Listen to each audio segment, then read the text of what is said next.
السلام علیکم ورحمۃ اللہ وبرکاتہ. زه وربیا تاسو په خدمت کې حاضر شوم. تاسو خادم، تاسو ورور، تاسو دوست، تاسو معالج ډاکټر حکیم مولانا حبیب الله منیب تاسو په خدمت کې حاضر شوم. ته ولې د قبض په تکلیف، ته ولې د معدې په تکلیف، ته ولې د بدهضمي په تکلیف، ته ولې ستا ولې خواره ګرځي ورس را بل ستا بدن چې دی هغه کمزوري کیږي، قبض ستا ګرد بدن چې دی هغه نیولې دی، ستا د بدن نظام چې دی هغه اوټ کړی دی، او د هغه رقم ستا د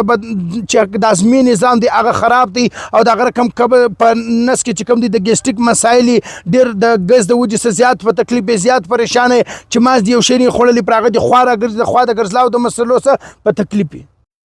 د مثانې څه په تکلیف، د ګردو څه په تکلیف، او د هغه رقم چې کوم دی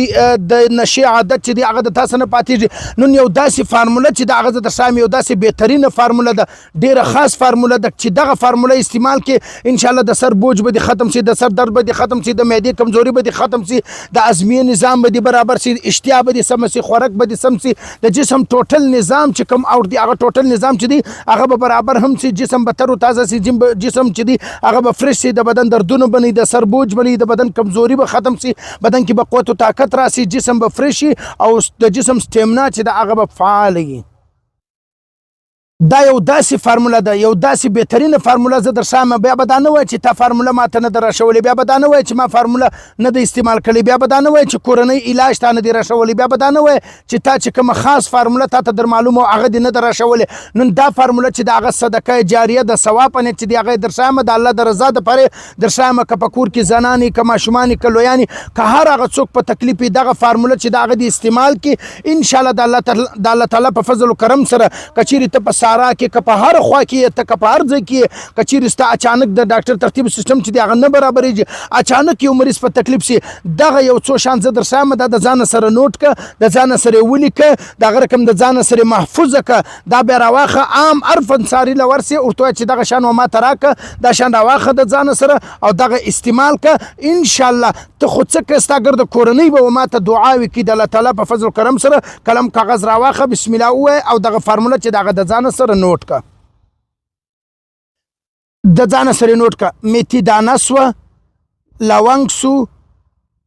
الایچي ییل سول، سوم خواږه ولنې سول، کروسکی سو، تخم ملنګیان او مصری سو. دغه شان به راواخې، هم وزن به راواخې، د ګرد وزن به یو رقمي، دا به راواخې، د اگر شان به پوډر کې د ځانه سره بیکشیر دی په یو ډوبي کې، نیمه چمچه سار، نیمه چمچه ماښام په اوبو یې تېروه، په شیدو هم تېروه سي خو اوبه بهتره دي، په اوبو یې تېروه. ستا د بدن ګرمایش به ختم، ستا د بدن کمزوري به ختم، ستا د جسم ټوټل نظام چې دی هغه سیستم چې دی هغه به بحال وي، او دا د ځانه سره تیاره کښېږده. که په کور کې ماشوم په تکلیف سلو، چمچ کا چوته حصه، که چیرې دغه رقم زنانه په تکلیف سوه، لوی نارینه بل کس په تکلیف سوه، هر هغه څوک چې په تکلیف سي نیمه نیمه چمچ هم ورکولی سي، یوه چمچ هم ورکولی سي، ماشومانو ته د نیمې نیمه چمچ ورکولی سي، او ډېر ماشومانو ته د نیمې نیمه چمچ په پیاله کې ولر د هغې اوبه چې دي هغه ورکولی سي.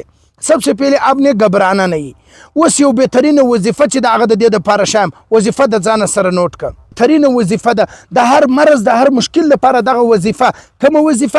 وظیفه چې ایوب علیه السلام ویلې بسم الله الرحمن الرحیم رب انی مسنی الضر وانت ارحم الراحمین، رب انی مسنی الضر وانت ارحم الراحمین. دغه وظیفه چې دی ویلې دا وظیفه به پر دیشانو باندې چوکې، دا وظیفه به څو وره وایه، سل وره یا